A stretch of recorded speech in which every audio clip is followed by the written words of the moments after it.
জুম্মার নামাজের আগে এবং পরে আমি কি করলাম সবকিছুই এই ভিডিওতে শেয়ার করব। আজকে শুক্রবার জুম্মার নামাজের দিন, তাই সকালটা একটু আলাদা অনুভূতি নিয়ে শুরু হলো। ধীরে ধীরে নামাজের সময় হয়ে আসছে, তাই ভাবলাম আগে গোসলটা সেরে নেই। লুঙ্গি গামছা আর বালতি নিয়ে চলে গেলাম গোসল করতে।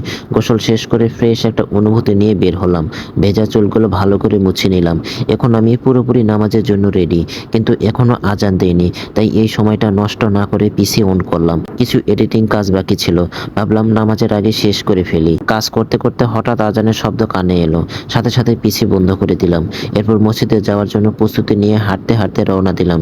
চারপাশের একটা শান্ত পরিবেশ, সবাই নামাজের উদ্দেশ্যে যাচ্ছে, দেখতে ভালোই লাগছিল। অবশেষে মসজিদে পৌঁছে গেলাম। সেখানে বসে হুজুরের বয়ান মনোযোগ দিয়ে শুনলাম। তারপর জুম্মার নামাজ আদায় করলাম। নামাজ শেষে ধীরে ধীরে বাসার দিকে ফিরে এলাম। বাসায় এসে দেখি গরম গরম ভাত আর মুরগির তরকারি রেডি।